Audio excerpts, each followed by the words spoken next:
Welcome back to channel Butuh Film dan bersama saya Wawan.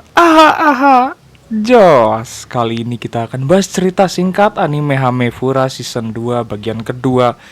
Tapi sebelum masuk ke ceritanya, kita mau ngingetin ke kalian jangan lupa untuk klik subscribe dan like juga guys. Ayo sama-sama bantu channel ini supaya memberikan manfaat dan hiburan ke semua orang. Oke.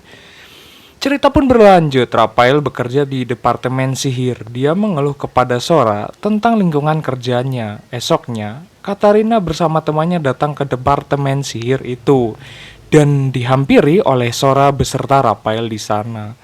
Lana mendapatkan alat sihir yang langka, yaitu miniatur rumah boneka. Katarina dan semuanya ikut ke tempat tersebut. Saat Katarina membuka pintu itu, dia beserta beberapa temannya ikut tersedot ke dalam rumah itu. Lana, Rafael, Sora, dan Anne mengamati Alan, Nicole, Sophia, dan Geordo. Mereka ingin bersama dengan Katarina dengan wujud mereka masing-masing. Rafael dan Anne memutuskan untuk menemukan boneka yang mengendalikan rumah boneka tersebut. Anne pun menemukan Katarina dan bergegas menemui Rafael. Namun, Rafael tidak ingin pergi. Mereka pun dihadapkan oleh boneka di tempat itu. Kemudian, Katarina pun berhasil menjinakkan boneka tersebut. Nicole kemudian menghabiskan beberapa hari untuk mencari kandidat calon tunangannya. Sampai akhirnya, dia bertemu dengan wanita bernama Frey. Frey mengakui kalau dia tidak tertarik untuk bertunangan. Mereka pun kemudian berjalan-jalan. Frey mengungkapkan bahwa dia ingin bekerja di departemen sihir. Frey mengatakan kepada Nicole bahwa dia harus jujur pada dirinya sendiri tentang perasaan terhadap Katarina.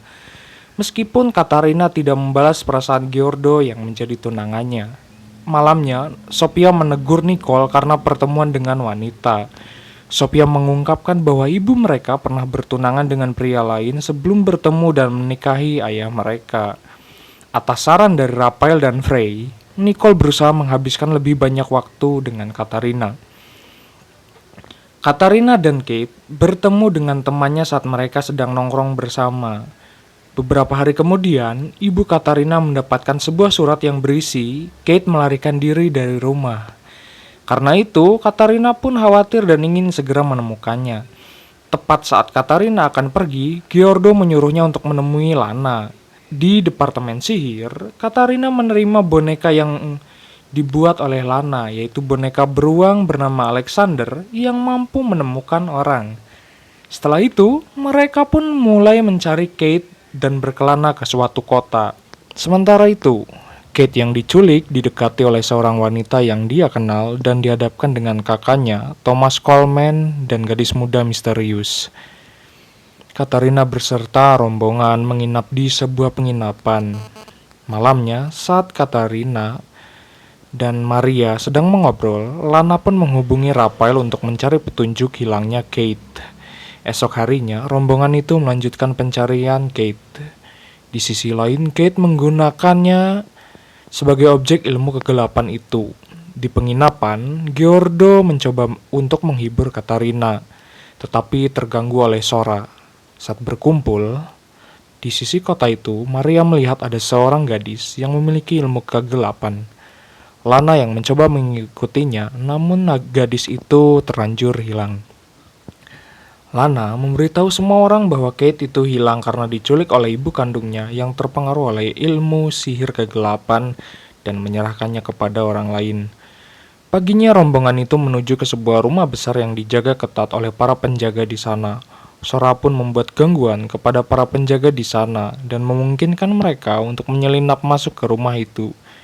Setelah Sora, Geordo, Lana mengalahkan para penjaga di sana, mereka menemukan Thomas yang terluka parah di sebuah ruangan itu. Mereka pun menemukan sebuah ruangan rahasia di balik lemari buku di mana Kate diculik dan ditahan. Mereka masuk ke ruangan itu dan terdapat aura sihir kegelapan yang besar. Katarina mencoba menyelamatkan Kate. Namun, sebuah perhiasan yang dibeli Geordo itu otomatis mengaktifkannya dan memungkinkan untuk menyelamatkan Kate. Kate pun kemudian terbangun. Sebuah aura gelap itu pun berubah menjadi bentuk anjing. Gadis muda itu pun menemui mereka dan memberitahunya akan bertemu suatu hari nanti. Selang beberapa waktu, Kate berbicara dengan Katarina bahwa dia menyatakan cintanya.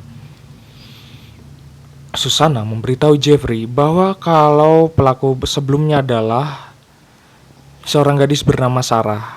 Dia juga memberitahu tentang hubungan Sarah dengan keluarga Diego. Sementara itu Katarina dengan teman-temannya sudah tidak terasa 2 tahun belajar di Akademi Sihir itu. Mereka pun telah lulus dari Akademi Sihir. Pada malam hari pesta yang diikuti itu, Katarina beserta temannya mereka bersenang-senang. Dia juga bertemu Kate yang mengakui rasa cintanya kepadanya. Saat Katarina tertidur, dia bermimpi tentang Atsuko di mana dia bermain game Fortune Lover 2. Setelah itu, Katarina bersama temannya memanen hasil sayuran di kebun itu. Katarina dan Maria pun bergabung dengan Departemen Sihir. Mereka pun bertemu dengan Cyrus dan Dewi Percy. Anyway, cukup segini pembahasan ceritanya. Sampai jumpa di video berikutnya. Bye-bye.